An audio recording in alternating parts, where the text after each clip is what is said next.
Good morning students, क्या हाल है आप सबके। आज का हमारा टॉपिक है वेव ऑप्टिक्स। आप सबने पिछला टॉपिक देखा है रे ऑप्टिक्स। रे ऑप्टिक्स में हमने बात करी थी कि light can behave like a particle and like a wave in different cases, है ना। ऐसे अलग अलग एक्सपेरिमेंट्स हैं जिनसे हम लोग जिनको अगर हम एक्सप्लेन करना चाहें तो हम उनको लाइट के पार्टिकल नेचर से एक्सप्लेन कर सकते हैं। मोस्ट इम्पॉर्टेंटली जैसे हमारा फोटो इलेक्ट्रिक इफेक्ट हो जाता है, या फिर हम लोग बेसिकली रिफ्लेक्शन या रिफ्रैक्शन को भी अगर स्टडी करें तो हम लोग उससे ये डिड्यूस नहीं कर सकते कि लाइट वेव होगी, है ना। तो there were these simple processes जो लाइट की पार्टिकल प्रॉपर्टीज से एक्सप्लेन हो जाते थे। बाद में अराउंड 1700 यंग्स ने जब सबसे पहला एक्सपेरिमेंट किया, यंग्स डबल स्लिट एक्सपेरिमेंट, तो उसके अंदर उन्होंने शो किया कि light can add up with light to make darkness, है ना। ये बहुत अच्छा लैंग्वेज का यूज था इस चीज को समझाने के लिए कि लाइट इटसेल्फ अपने आप को कैंसिल आउट कर सकती है किसी पॉइंट पे, या फिर जैसे वेव एक दूसरी वेव को कैंसिल आउट कर सकती है, एग्जैक्टली वैसे लाइट भी करती है। तो वो जो प्रोसेस था उसको एक्सप्लेन करने के लिए लाइट का एक वेव मॉडल बहुत जरूरी था।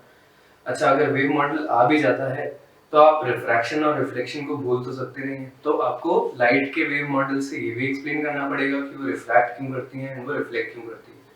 तो सबसे पहला जो हमारा टॉपिक है आज का वो यही है, हाइजेंस प्रिंसिपल।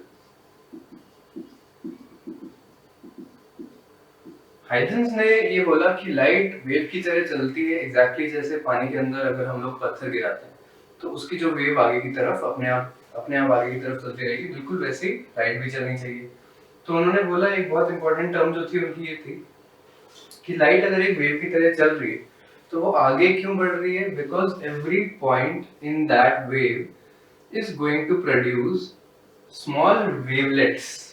इन छोटी वेवलेट्स को हम देखें तो ये हर एक पॉइंट एक डिस्टरबेंस का सोर्स है, और हर एक पॉइंट से उस पानी के अंदर एक नेक्स्ट छोटी सी वेव बनने वाली है। अब जब सारे पार्टिकल्स से निकलने वाले वेवलेट्स को ऐड करेंगे तो ये वेवलेट्स ऐड होके हमारा वेव का एक नया फ्रंट बना देंगे, ठीक है। तो इस पूरे को हम बोलते हैं वेव फ्रंट, और जिन छोटी छोटी वेवलेट्स से मिलके ये फ्रंट बनते हैं इसको हम बोलते हैं, ये वाली हो गई वेवलेट्स और ये हो गया वेव फ्रंट्स, ठीक है। तो नॉर्मली अगर मैं एक पॉइंट सोर्स को रखता हूँ 3 डायमेंशंस में, मान लीजिए मैंने यहाँ पे एक कैंडल जलाई, तो इस कैंडल का 3 डायमेंशंस में जो सर्कुलर फॉर्मेट या टेक्निकली जो स्फेरिकल शेप में वेव्स बनने वाली, उनको हम बोलते हैं स्फेरिकल वेव फ्रंट्स, जो कि हमको पता है कि हर point source spherical wave fronts ही बनाएगा। बट अगर हमारा पॉइंट सोर्स बहुत ज्यादा दूर हो जाता है, मान लीजिए कि यहाँ पे हमारा सन है और इससे बहुत ज्यादा दूर एक छोटी सी हमारी अर्थ है, तो इतने डिस्टेंस पे जब लाइट पहुंचेगी तो उसकी रेज जो है वो अप्रोक्सीमेटली, अगर मान लीजिए आपकी खिड़की में एक छोटा सा छेद है जिसमें से लाइट अंदर आती है, तो आपने भी उस लाइट को बिल्कुल स्ट्रेट ट्रैवल करते हुए देखा है। तो वहां तक इतने ज्यादा डिस्टेंस पे कोई भी स्फेरिकल वेवफ्रंट से चलने वाली जो लाइट होगी उस डिस्टेंस पे जाके अप्रोक्सीमेटली हम स्ट्रेट मान सकते हैं, है ना। तो हमारा यहाँ पे एक और टाइप का वेवफ्रंट बन जाता है जो कि होता है प्लेन वेव फ्रंट, ठीक है। तो प्लेन वेव फ्रंट में हम लोग अज्यूम करते हैं, जैसे हमने स्फेरिकल वेव फ्रंट में देखा था कि लाइट जो है वो इस तरीके से 3 डायमेंशन में एक स्फेरिकल सिमेट्री से चल रही है, और पूरी पूरी वेव जो है वो सर्कुलर फॉर्मेट में आगे बढ़ रही होगी, है ना। स्फेरिकल स्फेरिकल सर्कुलर खाली हम उसको 2 डायमेंशन में देख के बोल सकते हैं। सिमिलरली प्लेन वेव फ्रंट में हम अज्यूम कर लेते हैं कि लाइट जो है वो बिल्कुल सीधी चल रही है। तो सीधी चलती हुई लाइट के अंदर वेव फ्रंट्स कैसे बन रहे होंगे, तो आप देखिए हर एक पॉइंट जो है वो सोर्स ऑफ वेवलेट्स है। जब इस पॉइंट के सारे वेवलेट्स को आप ऐड कर देंगे तो आपके पास एक बिल्कुल स्ट्रेट वेव फ्रंट आ जाएगा। फिर इससे वापस सेम बात, आप पूरा वेव फ्रंट्स बनाएं अगर, तो इन सबको ऐड कर देंगे तो आपके पास एक और वेव आ जाएगी। तो यहाँ पे जो प्लेन वेव फ्रंट है वो आपको एक स्ट्रेट पाथ ऑफ लाइट के लिए मिल जाएगा। तो इन वेव फ्रंट्स को जो यहाँ पे बनते हैं हमारे, इनको हम बोलते हैं प्लेन वेव फ्रंट्स, ऑलराइट। और यहाँ पे जैसे पॉइंट सोर्स के लिए हम देखें तो इनको हम बोलते हैं स्फेरिकल वेव फ्रंट्स। चलिए सिंपल सी बात है, आगे चलते हैं।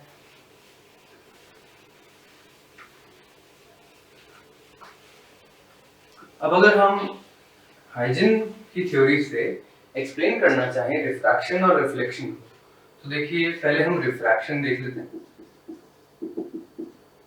रिफ्रैक्शन कैसे काम करता है, आप देखिए कि अगर आपके पास एक सरफेस है जिसके नीचे मैं डेंसिटी बोल देता हूँ म्यू और ऊपर मैं डेंसिटी बोल देता हूँ 1, ठीक है।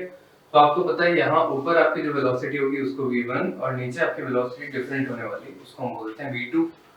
अब मान लीजिए आपकी लाइट आ रही है इस तरीके से, बिल्कुल ऐसे प्लेन वेव्स बनाती हुई, ठीक है।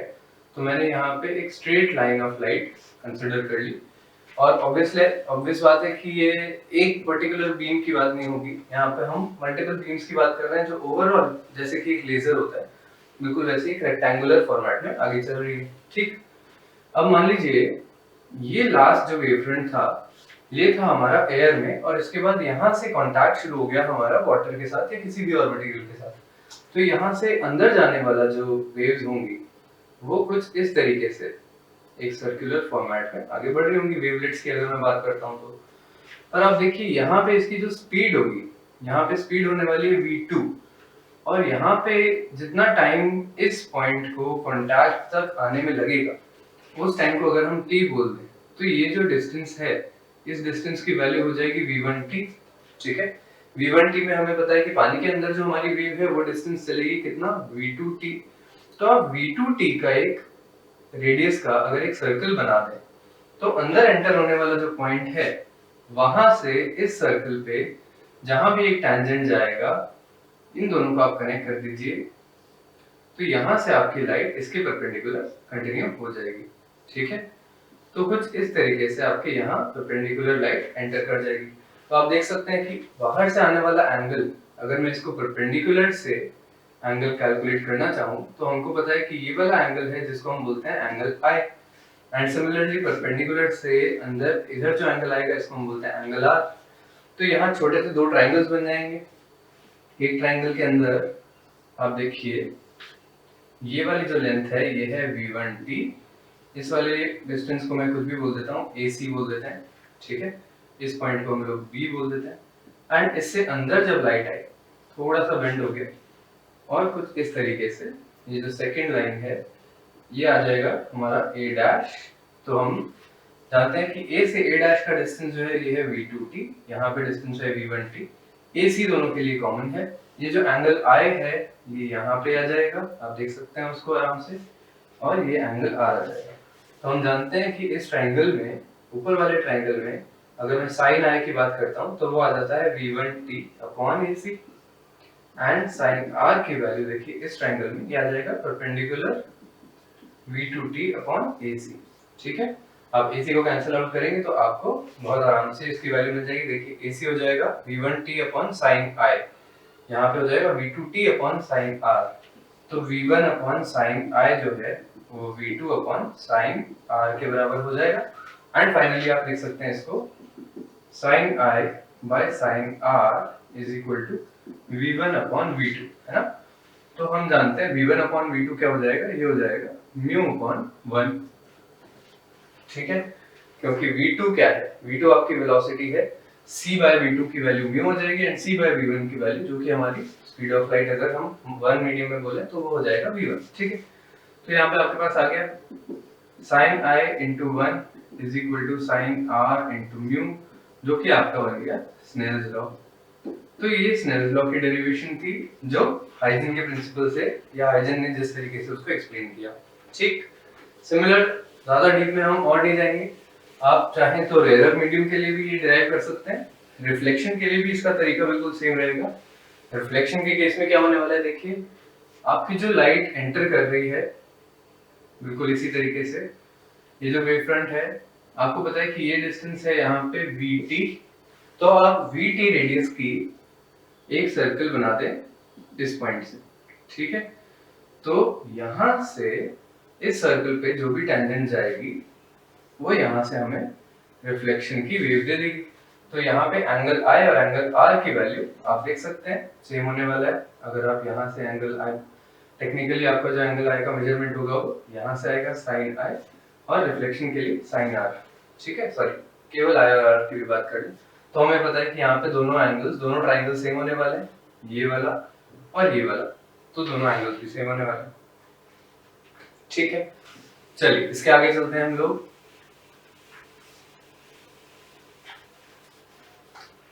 स्टूडेंट्स नेक्स्ट हम समझ लेते हैं इंटरफेरेंस को।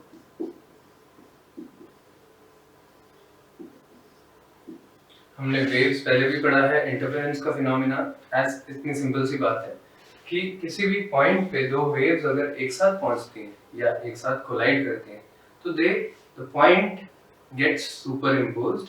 इसका मतलब है कि दोनों वेव्स की वजह से उस पॉइंट की जो पोजीशन है वो ऐड हो जाएगी, है ना।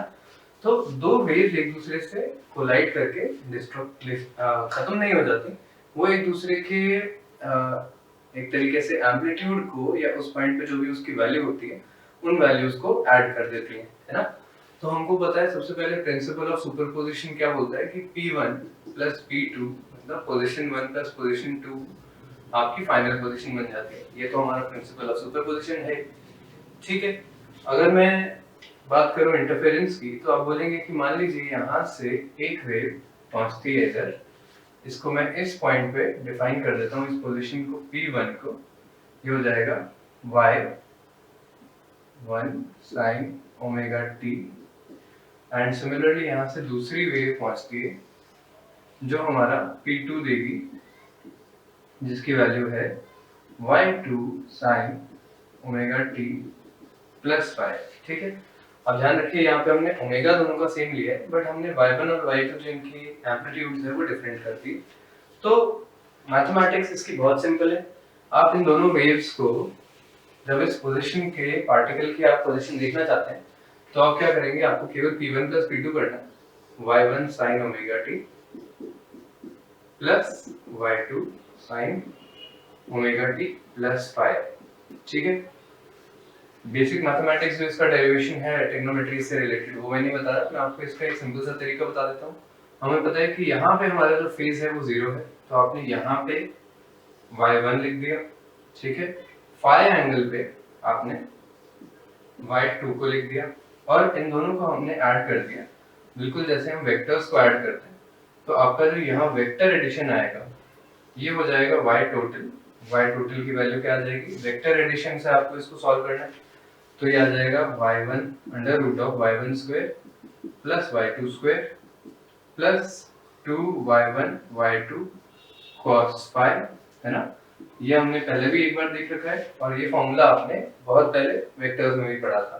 सिमिलरली अगर आप एंगल देखना चाहते हैं जो कि सॉरी अब यहाँ फाई की जगह अल्फा लिख देते हैं, जो कि एंगल हो जाएगा आपके रिजल्टेंट का, टेक्निकली उस रिजल्टेंट वाले पॉइंट का जो फेज आने वाला है वो क्या हो जाएगा, वो आ जाएगा alpha is equal to tan inverse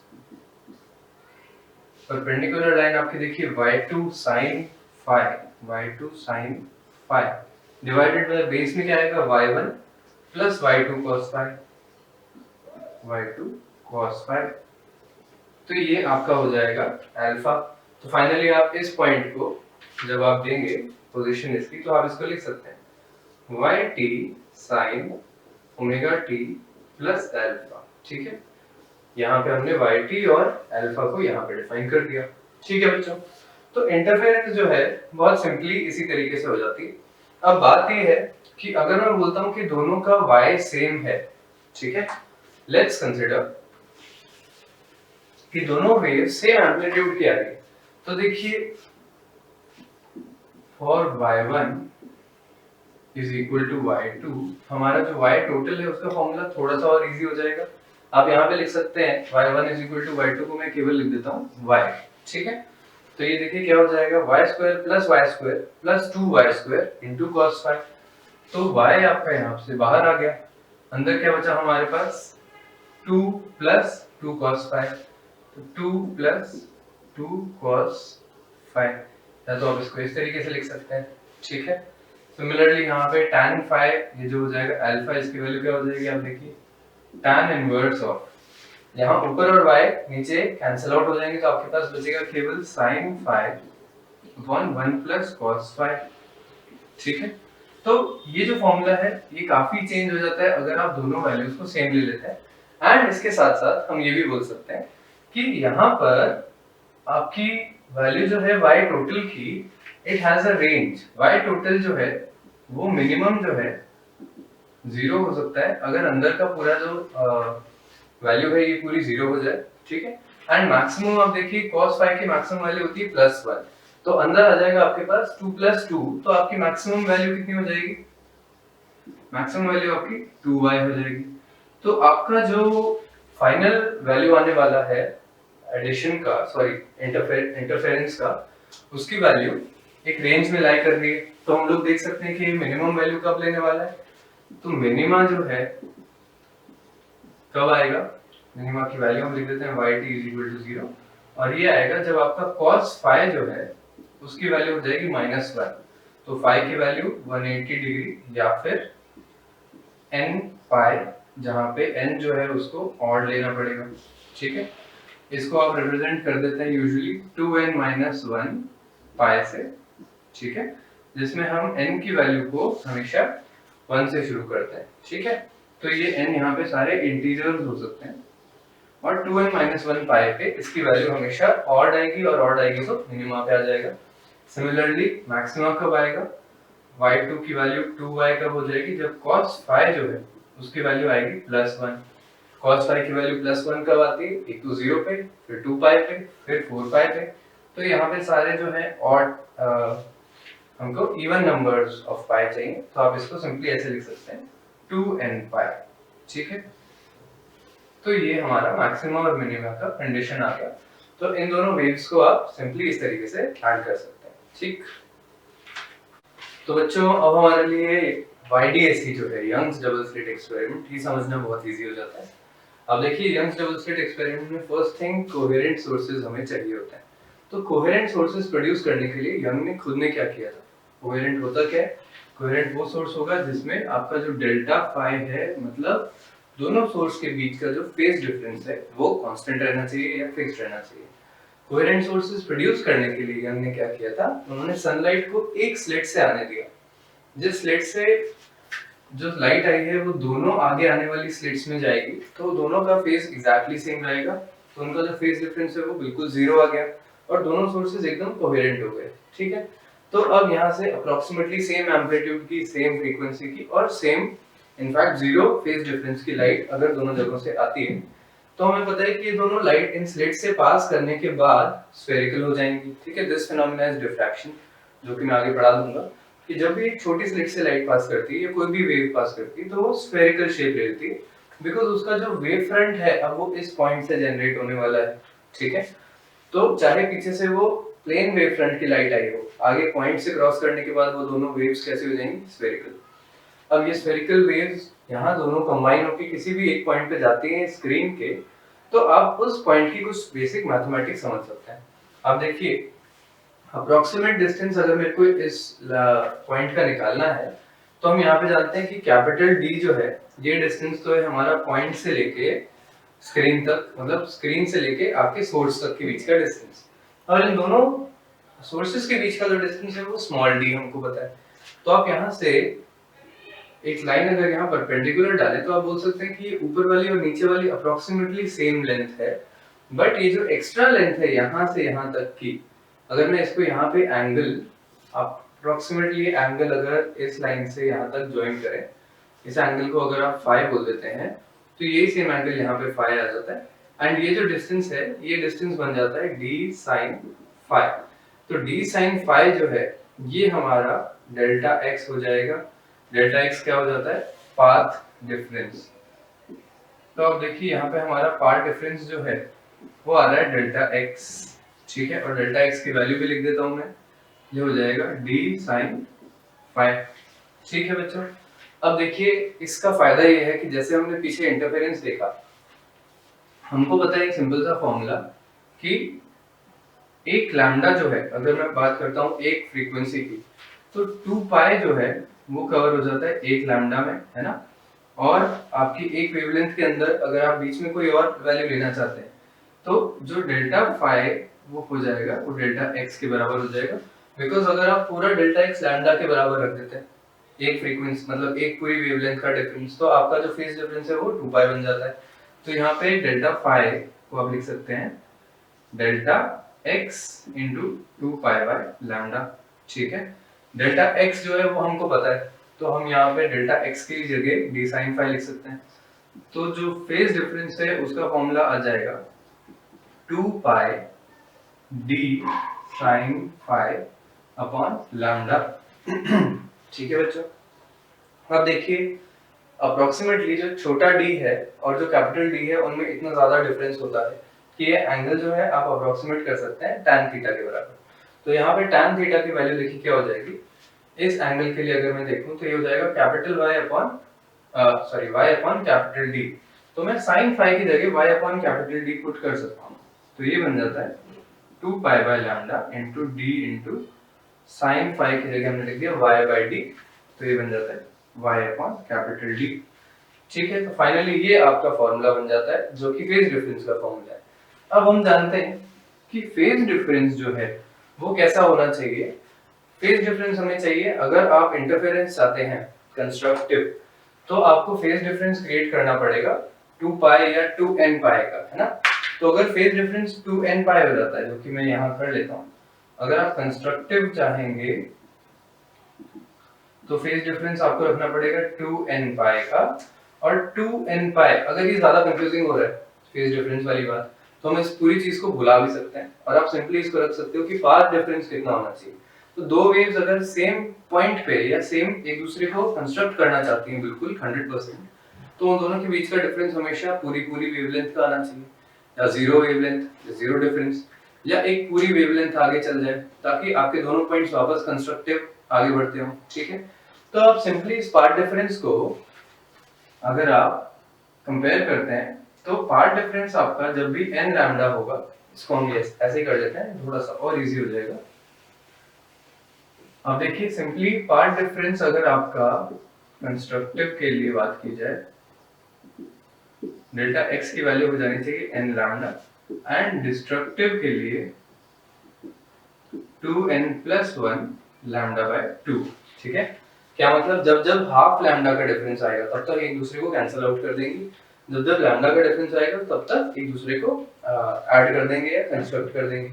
तो अब देखिए यहाँ पर delta x d sin theta, और sin थीटा की जगह तो हम वही कर रहे हैं y/d लिख देते हैं, तो मैं इसको यहाँ ही चेंज कर देता हूँ, d * y/D will give us n lambda, इसकी वैल्यू n लैम्डा के बराबर होगी तो कंस्ट्रक्टिव हो जाएगा। तो y की वैल्यू देखिए क्या आती है यहाँ पे, n lambda capital D by small d, and similarly यहाँ पे क्या आ जाएगी 2n + 1 λ/2 capital D by small d। ठीक है, capital D by small d। तो ये आपके y की वैल्यूज जो आई हैं ये आपको बताती हैं कि कहाँ पे कंस्ट्रक्शन होने वाला है, कहाँ पे डिस्ट्रक्शन होने वाला है। कंस्ट्रक्शन पॉइंट्स जैसे आप देखिए, अगर मैं बिल्कुल सेंटर पे लेता हूँ, दोनों वेव्स का पार्ट डिफरेंस बिल्कुल जीरो होता है, तो ये एक दूसरे को ऐड अप करती हैं। ऐड अप करेंगी तो क्या होगा, इनका जो टोटल y है किसी एक वेव का और दूसरी वेव का हाइट है या एम्पलीट्यूड है या इंटेंसिटी है, वो ऐड अप होने वाली है। ठीक है, तो यहाँ पे आपको मैक्सिमम इंटेंसिटी मिलती है जो कि ब्राइट फ्रिंज से आप रिप्रेजेंट कर सकते हैं, और उसके नीचे एक डार्क फ्रिंज आने वाली है, फिर एक ब्राइट फ्रिंज आने वाली है। तो ये चीज आपने पढ़ी भी होगी कि एनर्जी जो है दोनों सोर्सेज की वो रीडिस्ट्रीब्यूट हो गई है। कुछ कुछ जगह एनर्जी ज्यादा आ गई है, कुछ कुछ जगह एनर्जी बिल्कुल जीरो हो जाती है। ठीक है, तो एनर्जी का ओवरऑल कंजर्वेशन तो रहेगा ही, बस डिस्ट्रीब्यूटेड तरीके से आ गया। ठीक है, अब देखिए इस n की वैल्यू को अगर मैं 0 1 2 3 डालना शुरू करूं, दोनों केसेस में 0 से हम शुरू करते हैं तो हमको पहली विड्थ्स मिल जाती हैं। जैसे आप देखिए यहाँ 0 रखेंगे तो हमें पता है कि पहली जो ब्राइट फ्रिंज है, इनफैक्ट हम थोड़ा सा इसको रब कर लेते हैं,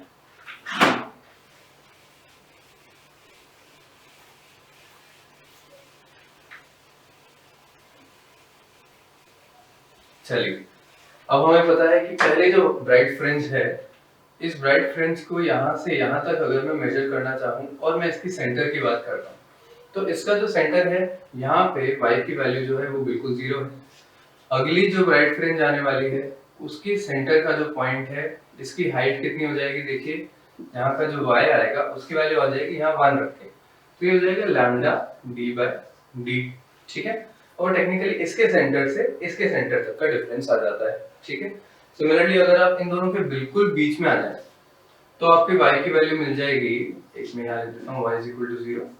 तो ये वाली लाइन यहाँ पे हम ब्राइट की लिख देते हैं एंड यहाँ पे मैं लिख देता हूँ डार्क के लिए वैल्यूज। तो इनके बिल्कुल हाफ पे या आप इस वैल्यू में 0 रख देंगे तो आपको मिल जाएगा लैम्डा डी बाई डी का बिल्कुल हाफ। ठीक है, तो लैम्डा डी बाई डी का हाफ जो है इसको आप 2d लिख लीजिए, लैम्डा डी बाई 2d। ये आपको दे देगा पहली डार्क फ्रिंज का सेंटर। ठीक है, सिमिलरली आप यहाँ नीचे आना चाहते हैं तो आप देखिए यहाँ पे हमको वैल्यू नेगेटिव आप बोल सकते हैं, या फिर इसका डिस्टेंस जो है आप यहाँ पे बोल सकते हैं 0 से नीचे हो जाएगा, तो minus of lambda D by 2d। इस डिस्टेंस को इस तरीके से रिप्रेजेंट किया जा सकता है। अब इन दोनों फ्रिंजेस के बीच का जो एग्जैक्ट लेंथ है, आप हाफ से हाफ तक के बीच का अगर डिफरेंस देखते हैं तो ये डिफरेंस आपको एक फ्रिंज विड्थ के बराबर मिल जाती है। तो यहाँ पे हम एक इंफॉर्मेशन और लिख देंगे, फ्रिंज विड्थ, जो कि हो जाएगा हमारा बीटा, और इसकी वैल्यू क्या हो जाती है, किसी भी दो विड्थ फ्रिंजेस के बीच का जो डिस्टेंस है आप वहां देख सकते हैं। दोनों डार्क के बीच का डिफरेंस देखेंगे तो भी सेम आएगा, दोनों ब्राइट के बीच का डिफरेंस देखेंगे तो भी यही आएगा। इनफैक्ट हमें पता है इसके ऊपर वाली ब्राइट फ्रिंज कब आएगी, जब मैं n की वैल्यू 2 रख दूंगा। तो 2 lambda d by d y2 y1 y0। ठीक है, तो ये आपको वैल्यूज मिल जाएंगी। फ्रिंज विड्थ की वैल्यू क्या हो जाने वाली है, lambda d by small d। ठीक है बच्चों, ये आपका फ्रिंज विड्थ आ गया। अब मैं इसमें से बेसिक इंफॉर्मेशन जितनी है उनको मैं जल्दी जल्दी जॉट डाउन करता हूँ और आपको वो सीधा मैं आपको दिखा देता हूँ। ठीक है बच्चों, आगे चलते हैं। चलिए स्टूडेंट्स, इसको हम लोग एक बार एनालाइज कर लेते हैं अच्छे से। हमारे पास सबसे ऊपर है पाथ डिफरेंस, उसके नीचे हमने फेज डिफरेंस कर दिया और फ्रिंज का कंडीशन लिख दी। जैसे अगर हम देखते हैं कि हमारा पाथ डिफरेंस 0 आने वाला है तो फेज डिफरेंस भी 0 आएगा, और इसको हम बोलते हैं सेंट्रल ब्राइट फ्रिंज, है ना। अब अगर आप इसके ऊपर चलते जाते हैं मान लीजिए, तो आपका पाथ डिफरेंस जब भी लैम्डा बाई 2 आने वाला है, दोनों सोर्सेस की जो सोर्स से लेके पॉइंट तक का जो डिस्टेंस है S2p माइनस S1p, जो आपका पाथ डिफरेंस बनेगा, जब ये लैम्डा बाई 2 आ जाएगा तो आप पाई फेज डिफरेंस पे आ चुके होंगे। तब आपकी पहली डार्क फ्रिंज आने वाली है ना। हमने पोजीशन इनके पीछे देख ही ली थी। सिमिलरली आपका पाथ डिफरेंस जब लैम्डा हो जाएगा तो आपकी फर्स्ट ब्राइट फ्रिंज आ जाएगी। तो आप सिंपली इस फॉर्मूला को आप ऐसे देख सकते हैं कि nth ब्राइट फ्रिंज कहाँ आएगी, जहाँ पे y की वैल्यू n लैम्डा के बराबर आ जाती है ना। सॉरी, y नहीं, डेल्टा x की value. And similarly delta x की वैल्यू जब 2n माइनस 1 लैम्डा बाई 2 के बराबर आती है तो आपका यहाँ पे डार्क फ्रिंजेस बनने लग जाती है। आप n की जो वैल्यू रखोगे आपको उसी नंबर की फ्रिंज मिल जाएगी। जैसे इसमें अगर मैं n की वैल्यू 3 रखता हूँ तो 3 लैम्डा जब आपका डिफरेंस आएगा तब आपकी थर्ड ब्राइट फ्रिंज बन रही होगी। एंड सिमिलरली यहाँ पे अगर मैं 3 रखता हूँ तो 6 माइनस 1 5 लैम्डा बाई 2 जब आपका डिफरेंस आएगा तो आपकी थर्ड डार्क फ्रिंज बन रही होगी। ठीक है बच्चों, चलिए पीछे हमने इसका फॉर्मूला तो लिख लिया है पोजीशन का y का। अब हम आगे बात कर लेते हैं। हमको पता है कि एक हमारा जो दो फ्रिंजेस के बीच का डिफरेंस है जिसको हम लोग बोलते हैं फ्रिंज विड्थ, उसकी वैल्यू इस तरीके से आती है। तो फर्स्ट ऑफ ऑल अगर आप इस फ्रिंज विड्थ को आप एंगुलर फ्रिंज विड्थ देखना चाहते हैं, आप अगर इसका एंगल का डिफरेंस देखना चाहें तो आप इस चीज को फ्रिंज विड्थ को, जो कि हमारी सामने की तरफ y लेंथ है, उसको अगर हम कैपिटल D से डिवाइड करते हैं तो आपको ये मिल जाता है एंगुलर फ्रिंज विड्थ, जिसकी वैल्यू आ जाती है केवल लैम्डा अपॉन स्मॉल d। ठीक है बच्चों, चलिए आप ये चीज ध्यान रख सकते हैं कि जैसे जैसे हमारा d जो है, स्मॉल d, दोनों जो सोर्सेस के बीच का डिफरेंस है वो अगर बड़ा होता जाएगा तो आपका एंगुलर फ्रिंज विड्थ जो है वो छोटी होती जाएगी। एंड सिमिलरली वो जितने पास आते जाएंगे आपका फ्रिंज का एंगल उतना ही बढ़ता जाएगा। सेकंड चीज हम यहाँ नोट करते हैं कि ये n की वैल्यू के इंडिपेंडेंट आता है आपका आंसर, जब तक हम पिछले जो अप्रोक्सीमेशन हमने लिए उनको कंसीडर करें। ठीक है, तो आपका जो n के इंडिपेंडेंट आएगा इसका मतलब क्या है कि कौन से नंबर की फ्रिंज है उस पे उसकी थिकनेस डिपेंड नहीं करती, करीब करीब सभी फ्रिंजेस की थिकनेस सेम आने वाली है। ठीक है, नेक्स्ट चीज है कि बीटा जो है वो लैम्डा पे डिपेंड कर रहा है। इसका मतलब है कि जितना ज्यादा आप वेवलेंथ देंगे उतनी ज्यादा थिक फ्रिंजेस आएंगी। तो यहाँ पे अगर मैं बोलता हूँ कि किसी एक मटेरियल का मान लीजिए आप रेड लाइट लेते हैं तो रेड लाइट की फ्रिंज विड्थ ज्यादा आने वाली है और ब्लू लाइट की फ्रिंज विड्थ कम आने वाली है। अब अगर आप बात करें किसी मीडियम में, मान लीजिए मैं पूरे एपरेटस को पानी में डिप कर देता हूँ तो हमें पता है कि उस मीडियम में हर एक लाइट की हर एक वेवलेंथ जो है वो चेंज होने वाली है। तो आपकी वेवलेंथ जिस तरीके से चेंज हो जाती है लैम्डा डैश, उसी तरीके से आपकी फ्रिंज विड्थ भी चेंज हो जाएंगी, बीटा डैश बन जाएगा बीटा अपॉन म्यू। ठीक है बच्चों, अगला है हमारे पास, अगर मैं बाइक्रोमैटिक सोर्स ले लेता हूँ। बाइक्रोमैटिक मतलब आप मान लीजिए मैं एक रेड और एक ब्लू लाइट दोनों एक साथ एक लाइट के साथ इसको भेज देता हूँ, तो हमको पता है कि जो रेड की फ्रिंजेस आएंगी एंड जो ब्लू की फ्रिंजेस आएंगी वो अलग अलग पोजीशन पे आने वाली है, क्योंकि इन सबकी पोजीशंस बीटा पे डिपेंड करेंगी जो कि डिफरेंट होने वाली है। ठीक है, तो आपकी जो फर्स्ट फ्रिंजिंग्स जहां पे कोइंसाइड करने वाली है वो कौन सी पोजीशन होगी, जहां पे आपका लॉन्गर, जो फर्स्ट आपकी लॉन्गर वेवलेंथ है उससे बनने वाली फ्रिंज शॉर्टर से बनने वाली फ्रिंज के +1, मतलब आप देखिए कि अगर लॉन्गर फिफ्थ है तो आपकी सिक्स्थ ब्राइट फ्रिंज जब आएगी उसी पोजीशन पे, तो आपका जो y है उस पोजीशन पे आपका कोइंसाइड हो जाएगा और दोनों की दोनों ब्राइट फ्रिंजेस बन जाएंगी। तो उसकी वैल्यू निकालने के लिए आपको ये वाली कंडीशन मैच करानी पड़ेगी, तो आपको n की वैल्यू मिलेगी कि कौन सी फ्रिंज जो है वो कोइंसाइड करने वाली, डिपेंडिंग अपॉन आपकी लॉन्गर और शॉर्टर वेवलेंथ का क्या डिफरेंस रहता है। ठीक है बच्चों, चलिए लास्ट है हमारे पास, अगर मैं व्हाइट लाइट ले लेता हूँ तो व्हाइट लाइट में क्या होता है, सेंट्रल फ्रिंज तो आपकी व्हाइट बनती है, बट जैसा कि हम जानते हैं कि डार्क फ्रिंज की बात करूं मैं या ब्राइट फ्रिंज की भी बात करूं, तो फ्रिंज विड्थ किसकी ज्यादा होने वाली है, रेड की, क्योंकि रेड की वेवलेंथ सबसे ज्यादा होती है। तो वो जो सेंट्रल फ्रिंज होती है उसकी जो एजेस होती हैं वो आपको रेड मिलती हैं। ऑलराइट बच्चों, चलिए तो ये सिंपल सा चार्ट हो गया। अब हम लोग थोड़ा सा और इसमें डिटेल्स ऐड कर देते हैं, उसके साथ भी देख लेते हैं। चलिए स्टूडेंट्स, नेक्स्ट हमारा कॉन्सेप्ट है फ्रिंज शिफ्ट। फ्रिंज शिफ्ट का मतलब देखिए, आप अगर बीच में किसी भी एक सोर्स के एक छोटा सा किसी भी टी थिकनेस का म्यू, लेट्स से इसका म्यू मैं बोल देता हूँ refractive index, absolute refractive index, एक ग्लास स्लैब मान लीजिए आपने इंट्रोड्यूस करवा दी, तो क्या होता है ग्लास के अंदर जो पाथ है उसको हम बोलते हैं ऑप्टिकल पाथ। हमें पता है कि ये लाइन जो है इसको लेंथ तो उतनी ही कवर करनी पड़ रही है जिसको हम ज्योमेट्रिकल पाथ बोलेंगे, बट इसको अगर आप एक वेव की नजर से देखें या लाइट को देखें तो लाइट इसके अंदर लैम्डा जो है उसको छोटा कर लेता है, तो उसकी जो ओवरऑल नंबर ऑफ वेव्स है उस मीडियम के अंदर वो बढ़ जाती है। ठीक है, इसको देखने का एक बहुत सिंपल सा तरीका है, मान लीजिए दो पॉइंट्स हैं ए एंड बी और इनके बीच का डिस्टेंस हमें गिवन है डी। ठीक है, अब अगर आप बोलते हैं कि ये यहाँ से लाइट म्यू वैक्यूम का अगर 1 ले लेते हैं तो इसको लाइट को यहाँ से यहाँ तक पहुंचने में कितना टाइम लगता है, तो आप देखिए टी इन वैक्यूम आ जाता आपका डिस्टेंस अपॉन स्पीड, है ना। अब अगर मैं किसी मटेरियल में आ जाता हूँ तो डिस्टेंस अपॉन स्पीड जो है स्पीड चेंज हो जाने वाली है, तो आपका जो वैल्यू हो जाएगा वो हो जाएगा म्यू डी बाई सी। तो आप इसको सिर्फ इस चीज से समझ सकते हैं कि T2 जो है, जो टाइम ले रहा है एक्स्ट्रा, ये टाइम इतना ले रहा है कि अगर ये वैक्यूम में चल रहा होता तो म्यू डी डिस्टेंस कवर कर जाता। ठीक है, इसका मतलब आप इसको ऐसे समझिए कि अगर मैं यहाँ से नंबर ऑफ वेव्स काउंट करना शुरू करता हूँ तो जहां भी स्लैब इंट्रोड्यूस होगी वहां पे नंबर ऑफ वेव्स जो है वो बढ़ जाएंगी, जिसका मतलब है ऑप्टिकल पाथ लंबा हो गया ऊपर वाले, इस केस में ऊपर वाले जो रे ऑफ लाइट है उसका, है ना। अब अगर ये ऑप्टिकल पाथ ऊपर वाले का बढ़ा है तो उसको बैलेंस करने के लिए जहां पे हम इनिशियल हमारा जो सेंट्रल मैक्सिमम आता था वो सेंट्रल मैक्सिमम अब ऊपर की तरफ शिफ्ट हो जाता है, बिकॉज ऑप्टिकल पाथ इसको भी अपना एक्स्ट्रा कवर करना पड़ेगा जो कि वो एयर में ही करेगा, है ना। तो हमेशा क्या होता है कि पैटर्न उसी तरफ शिफ्ट होता है जिस तरफ आप स्लैब को इंट्रोड्यूस करवाते हैं। ठीक है, तो आपका यहाँ पे डिस्टेंस को आप इस तरीके से देखिए कि a distance d in medium is equivalent to mu d in vacuum. बहुत इजीली आप इस चीज को समझ सकते हैं, इस चीज को देखिए।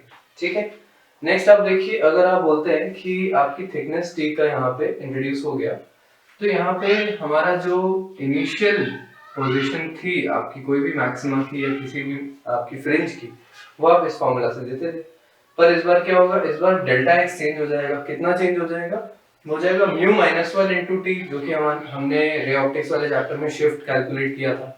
तो आपका ये जो म्यू माइनस 1 इंटू टी है ये डेल्टा एक्स के साथ ऐड कर देंगे आप, तो आपका जो टोटल फेज पाथ डिफरेंस है वो ऐसा आ जाएगा, और आपका जो y डैश है, जो आपका नया शिफ्टिंग पोजीशन है या आपकी जो न्यू फ्रिंज की पोजीशन है वो आएगी y डैश से। तो आप अगर शिफ्ट निकालना चाहेंगे तो शिफ्ट जो कि हम ऊपर देखें फ्रिंज शिफ्ट, उसकी वैल्यू आएगी y नॉट और वो आ जाएगी y डैश माइनस y इसका मतलब है सारी की सारी फ्रिंजेस ऊपर की तरफ शिफ्ट हो गई हैं। इवन जो सेंट्रल फ्रिंज है वो यहाँ से y0 डिस्टेंस ऊपर आपको मिलेगी, जिसकी वैल्यू आप देख सकते हैं इस तरीके से। ठीक है बच्चों, चलिए यहाँ तक ठीक है। सेकंड चीज हम बोलते हैं नंबर ऑफ फ्रिंजेस अगर क्रॉस कर रहे हैं ओ से या ओरिजिन से, जहां भी आपने सेंटर पॉइंट लिया था, तो कितनी नंबर ऑफ फ्रिंजेस पास करी होंगी। तो आप ये सोचिए कि अगर इसकी वैल्यू है, मान लीजिए जस्ट सिंपल मैथमेटिक्स की, इसको मैं बोलता हूँ कि इसकी y0 की वैल्यू है 10 सेंटीमीटर्स, और आपकी हर एक फ्रिंज जो थी, खैर फ्रिंजेस बहुत छोटी आती है, मिलीमीटर्स बोल देते हैं इनफैक्ट एक बार के लिए, कि 10 मिलीमीटर आपके y0 की वैल्यू है, और हर एक फ्रिंज की जो वैल्यू थी थिकनेस की वो थी 2 मिलीमीटर। तो आपको पता है यहाँ से जहाँ पे ओरिजिन पे हमारा सेंट्रल मैक्सिमा आता था और अब वो ऊपर आ गया है 10 मिलीमीटर ऊपर, तो 2 टोटल 5 फ्रिंजेस क्रॉस कर गई होंगी। तो इसको आप बिल्कुल सिंपली y0 अपॉन बीटा करके सॉल्व कर सकते हैं। तो y0 अपॉन बीटा करेंगे तो देखिए हमारे पास केवल ये बचेगा, जो कि आप फॉर्मूला लिख सकते हैं। ऑलराइट बच्चों, इसमें एक छोटा सा डिटेल और देख लेते हैं।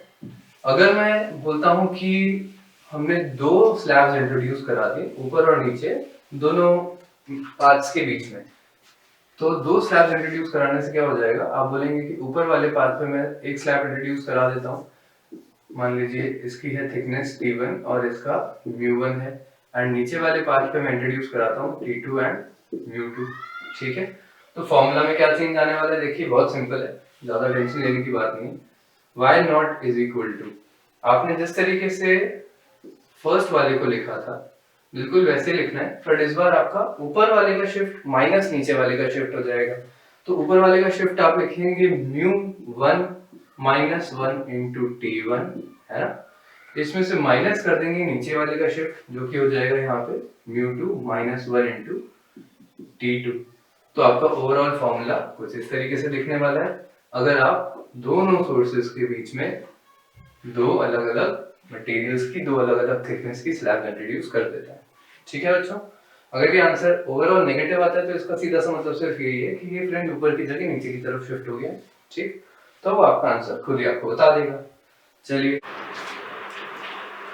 स्टूडेंट्स, अब हम देख लेते हैं कि how can we improve the quality of this experiment.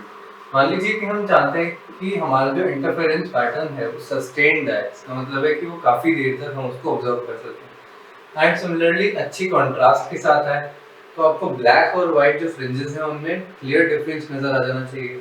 ठीक है, तो उसके लिए बहुत बेसिक सी कुछ बातें हैं, जैसे एक चीज है कि डेल्टा फाई मतलब phase difference between the two sources.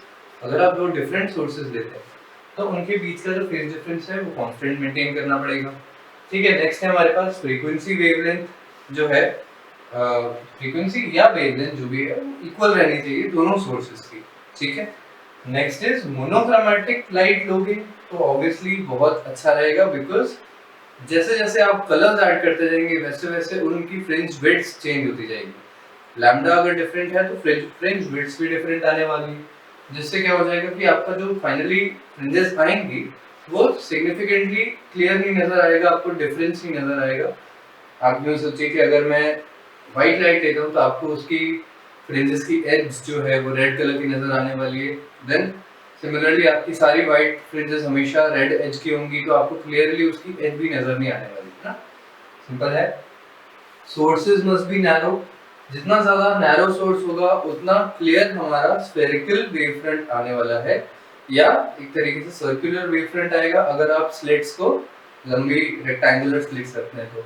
ठीक है, तो इन दोनों केसेस में आपके पास क्लियर मैथमेटिक्स जो हमने जैसे अज्यूम करी है पेपर पे, वो मैथमेटिक्स आप उतनी क्लियरली तभी देख पाएंगे जब आपकी फ्रिंजेस काफी पतली होगी। ठीक है, लास्ट है हमारा कि बीटा को हमें जो फ्रिंज विड्थ है उसको हमें ज्यादा बड़ा करना है, तो आपके पास ये तीन प्रॉपर्टीज हैं। प्रॉपर्टीज क्या, बीटा के फॉर्मूला में हमारी ये तीनों चीजें आती हैं, तो जितना बड़ा हमारा डिस्टेंस होगा उतना क्लियर हो जाएगी बीटा की वैल्यू। खैर डिस्टेंस बढ़ाने से उसकी इंटेंसिटी भी थोड़ी सी कम हो जाएगी, तो आपको इस चीज का बैलेंस पूरी समझना पड़ेगा। लैम्डा जो है वो जितना लार्ज लेंगे उतना क्लियर वैल्यू आनी है, बीटा की थोड़ी बड़ी वैल्यूज आ जाएंगी। एंड डी मतलब दोनों फ्रिंजेस के भी सॉरी दोनों सोर्सेज के जो बीच का डिस्टेंस था उसको आप छोटा मेंटेन कीजिए। ठीक है, चलिए अब अगर एक छोटा सा पार्ट और देख लेते हैं। हमें पता है कि इंटेंसिटी का वेरिएशन जो है वो एम्पलीट्यूड के स्क्वायर के साथ आता है, मतलब intensity is always proportional to the square of amplitude. And हमने देखा कि y जो है फाइनली उसका फॉर्मूला बनता है कुछ इस तरीके से, y1 plus y2 y1 square plus y2 square plus 2y1 y2 cos phi, है ना। तो अब देखिए अगर हम यहाँ इसको इधर ले आते हैं तो हमें पता है कि ये जो इंटेंसिटी है y स्क्वायर, ये होगी हमारी इंटेंसिटी फाइनल। y1 स्क्वायर को हम लिख सकते हैं i1 plus i2 plus 2 under root of i1 i2 और फिर बाहर हमारा cos फाई, ठीक है। तो ये फॉर्मूला जो है ये इंटेंसिटी के लिए एप्लीकेबल है।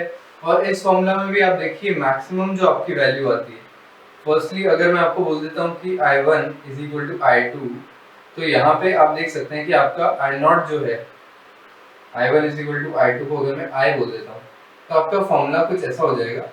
I0 की मैक्सिमम वैल्यू देखिए कितनी आ जाएगी, I plus 2I cos phi, है ना।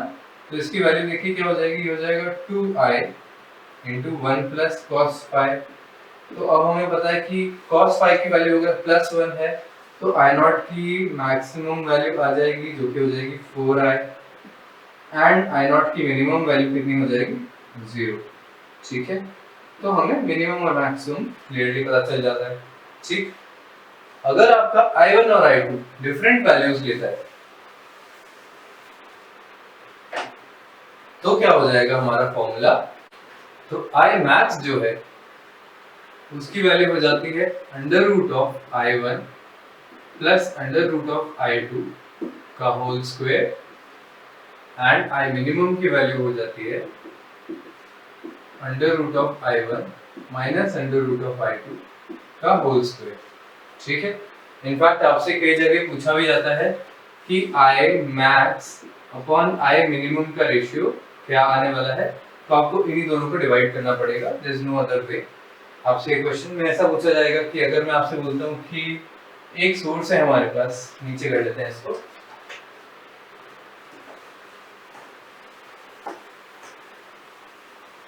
लेट्स से कि आपका जो सोर्स 1 है उसका एम्पलीट्यूड है a एंड सोर्स 2 का एम्पलीट्यूड है 2a।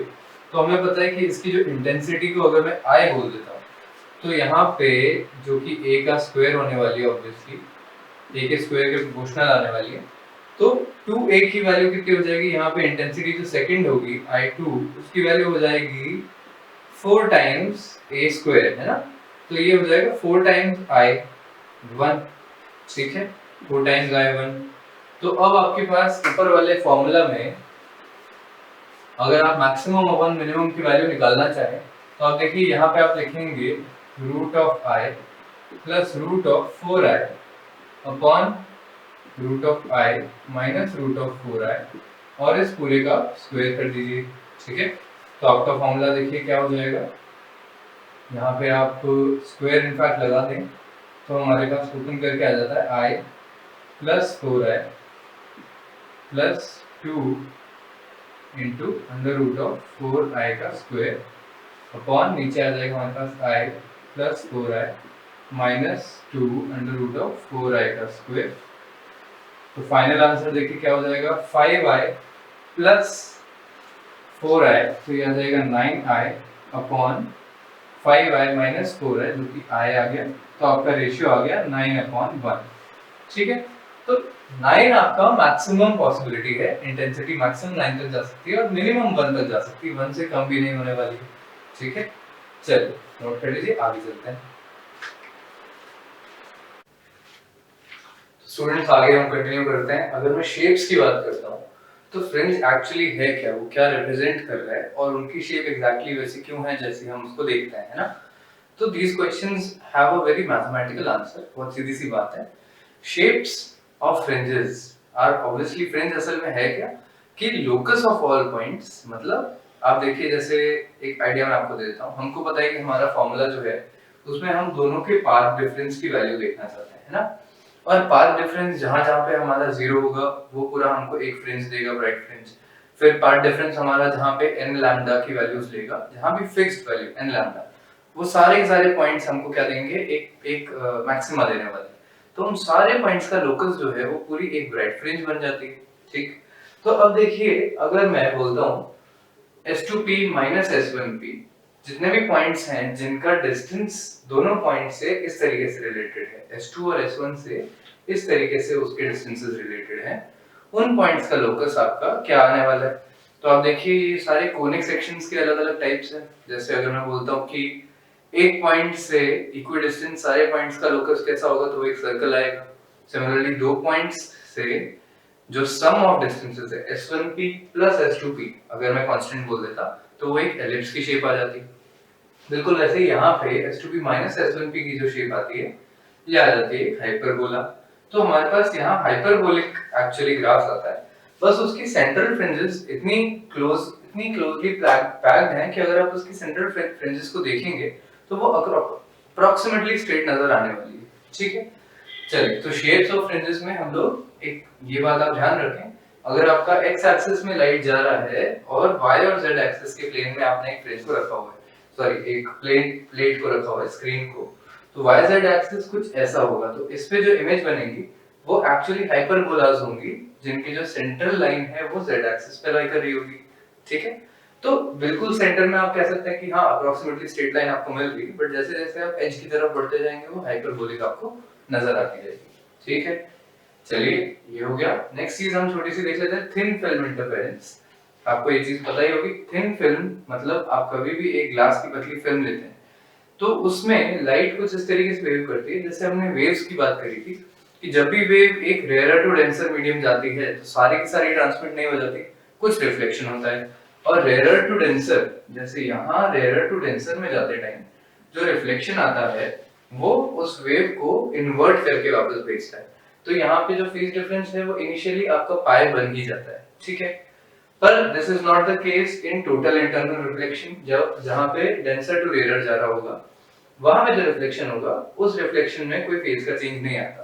तो अब देखिए इनिशियली इन दोनों वेव्स के बीच में ऑलरेडी पाई का डिफरेंस आ चुका होता है, प्लस अगर मैं बोलता हूँ कि ये एक वेव यहाँ से आगे जा रही है और दूसरी वेव अंदर से एंटर करके वापस आई है, अगर मैं बोलता हूँ अप्रोक्सीमेटली 90 डिग्री पे ये वेव आ रही होती, तो हमको पता है हमारी थिकनेस अगर t है तो ऑप्टिकल पाथ हमने चला होगा म्यू t, तो जो सेकंड रे है उसने 2 म्यू t का ऑप्टिकल पाथ चल लिया होगा। ठीक है, तो डिफरेंस इन जो डेल्टा x है हमारा, मतलब पाथ डिफरेंस जो है वो तो 2 म्यू t बन गया, प्लस उसके अलावा हमारा फेज डिफरेंस पाई और आ गया।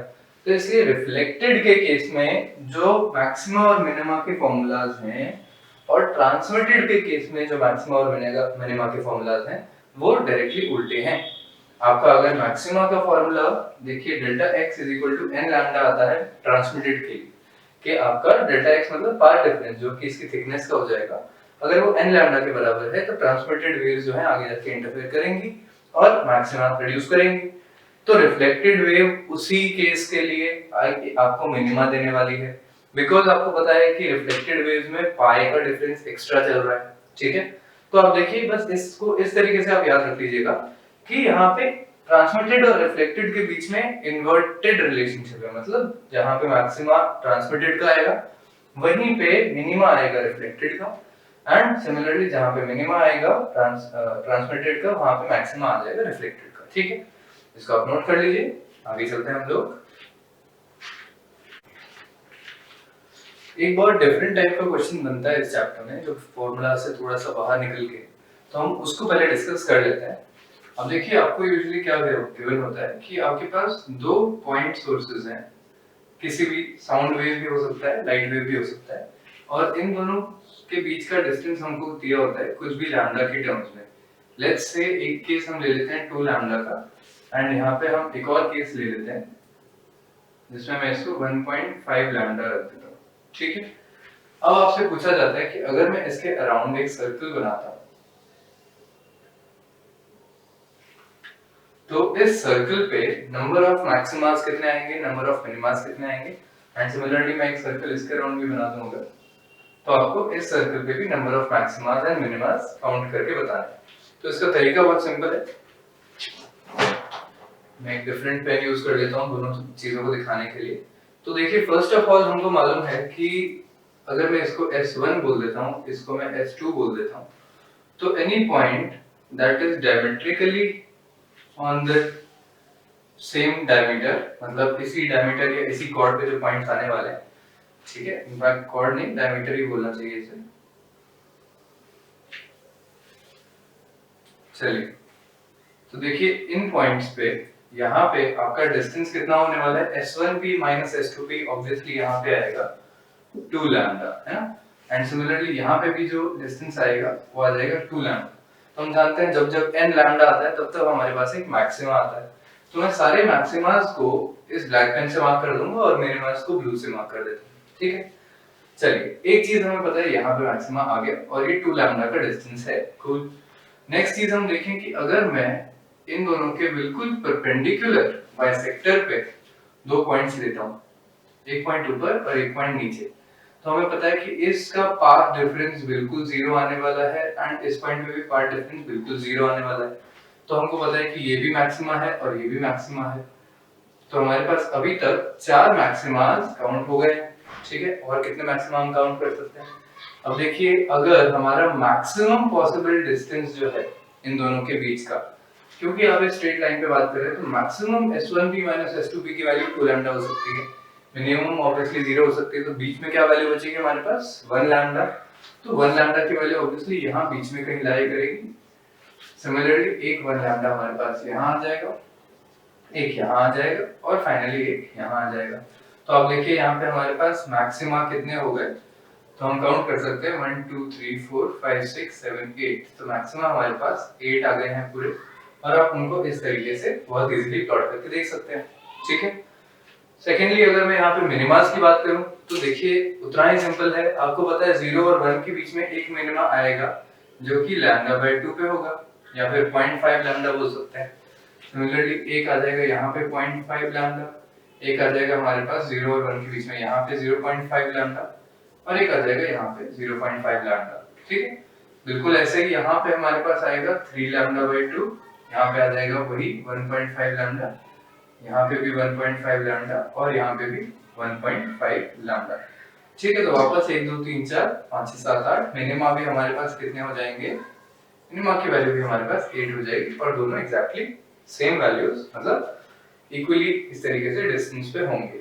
ऑलराइट, इस केस में भी आप बिल्कुल सेम तरीके से देख सकते हैं। हमें पता है कि इन दोनों का यहाँ पे जो डायमेट्रिकली अपोजिट पॉइंट्स आने वाले हैं, वापस सर्कल थोड़ा सा इलोंगेट हो गया है, चलिए।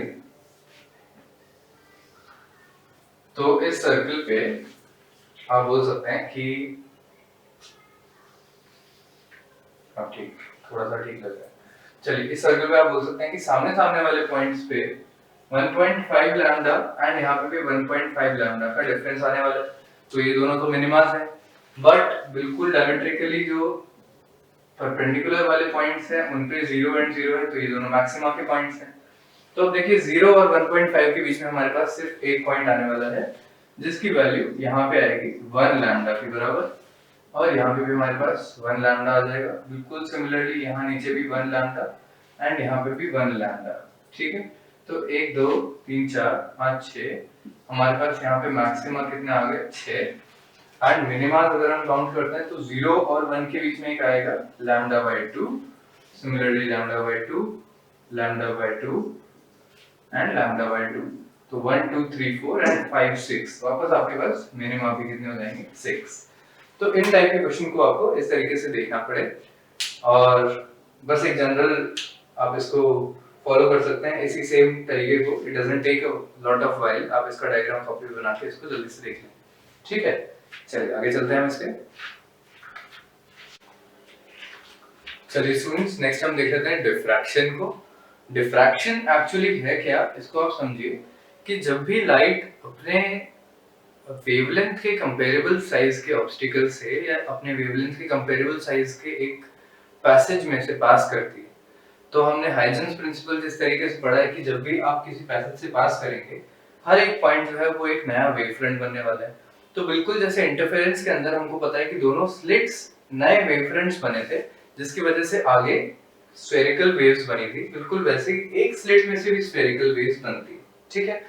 बट यहाँ पे हो क्या रहा है, यहाँ पे जितने भी नंबर ऑफ वेव्स इस एक छोटे से स्लिट से पास करेंगे, वो सारे वेव्स आपस में कुछ छोटे छोटे डिफरेंस से, मतलब इन दोनों के, जैसे आप पास यहाँ से बात करें कि एक वेव यहाँ से निकली है और एक वेव इस पॉइंट से निकली है, तो ये दोनों भी आगे जाके इंटरफेयर करने वाली है और इनके इंटरफेरेंस की वजह से जो पैटर्न बनेगा उसको हम डिफ्रैक्शन पैटर्न बोलते हैं। ठीक है, तो अब देखिए इसको समझ लेते हैं हम लोग थ्योरेटिकली।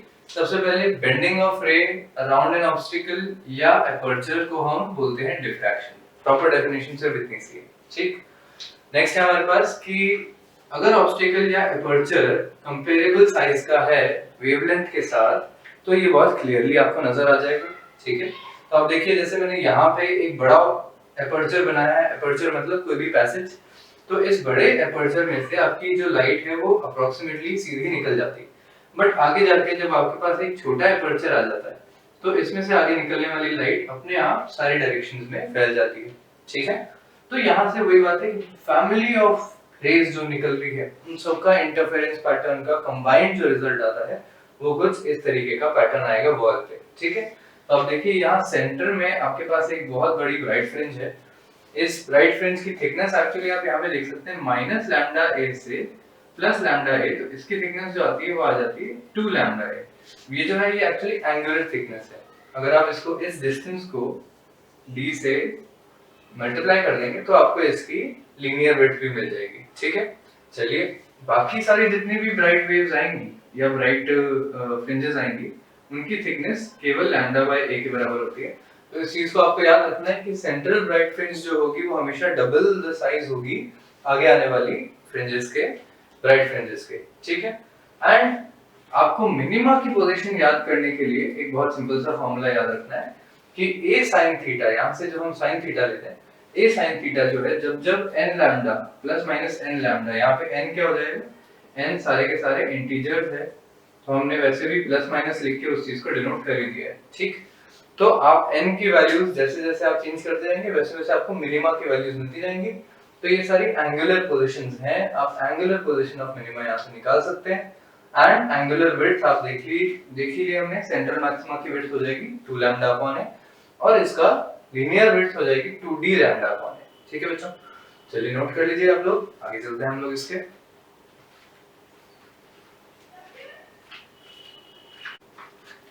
यहाँ पे बच्चों एक चीज हमें बहुत खास ध्यान रखनी है, वो ये है कि आपकी जो इंटेंसिटी है, ये जो मैंने y एक्सिस बनाया है ये इंटेंसिटी डिनोट कर रहा है। तो इंटेंसिटी जो है वो इंटेंसिटी काफी ज्यादा ड्रॉप दिखाती है जैसे जैसे हम लोग आगे की तरफ बढ़ते जाते हैं। मतलब आपकी ब्राइट फ्रिंज जो है वो बहुत ब्राइट होगी, सेंट्रल ब्राइट फ्रिंज, बट उसकी अगली जो ब्राइट फ्रिंज आने वाली है उसकी इंटेंसिटी काफी लो हो जाएगी। ठीक है, डिफ्रैक्शन और इंटरफेरेंस में एक्चुअली कोई बहुत ज्यादा डिफरेंस है नहीं, बट हम लोग इनको दो डिफरेंसेस से डिनोट कर सकते हैं।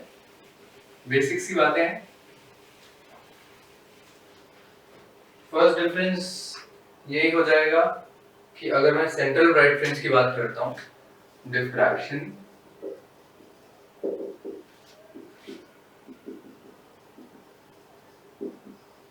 ठीक है, अगर मैं फर्स्ट सेंट्रल मैक्सिमा की बात करूं तो central maxima is of double thickness than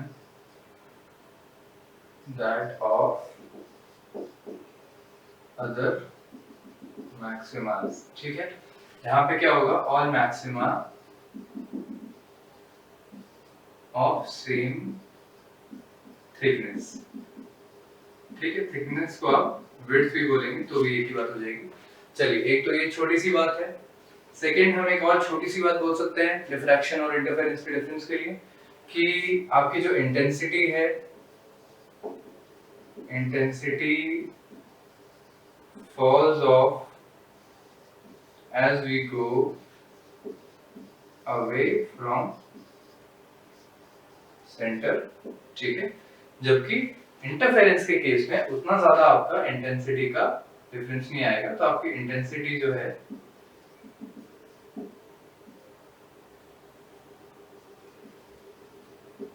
remains consistent।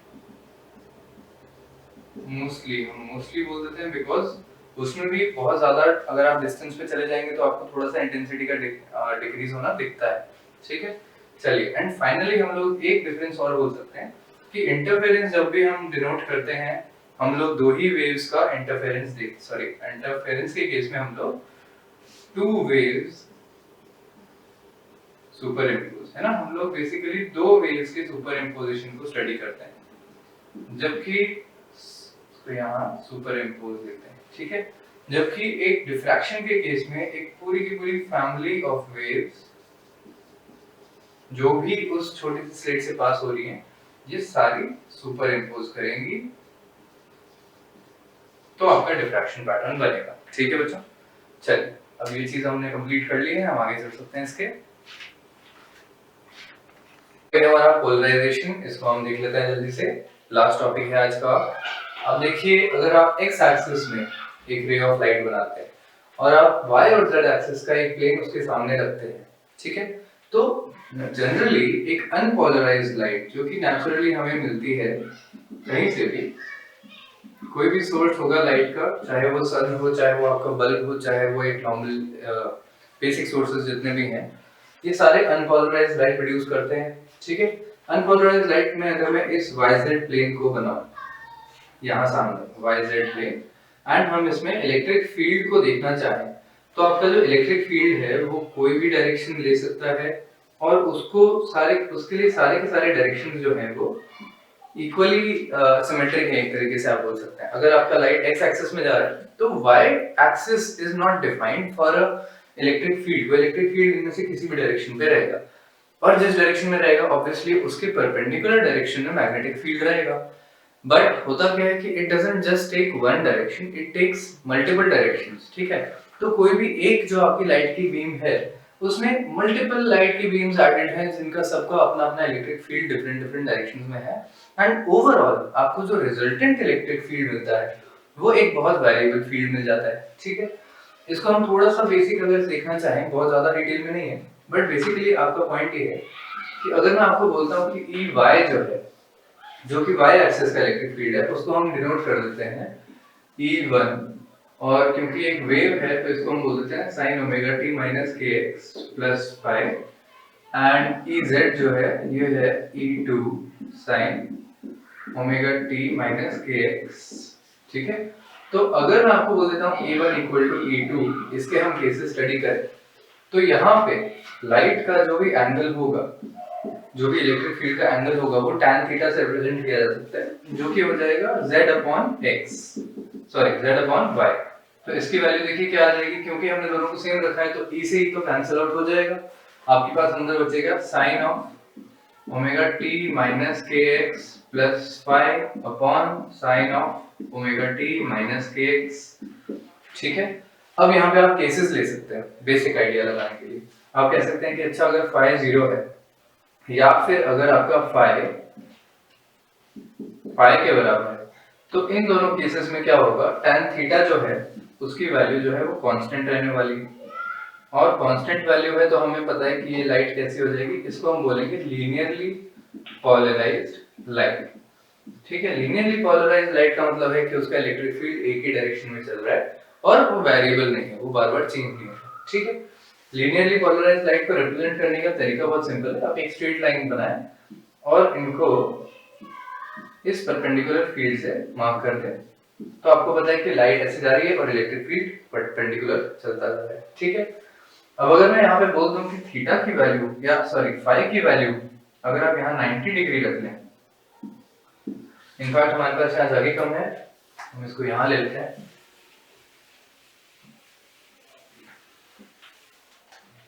तो देखिए अगर आप फाई की वैल्यू को π/2 ले लेते हैं, ठीक है, चाहे वो प्लस π/2 हो चाहे वो माइनस π/2 हो। अब देखिए अगर मैं यहाँ प्लस π/2 ले लेता हूँ तो ये आ जाएगा cos थीटा, तो cos upon sin that will become cot, है ना।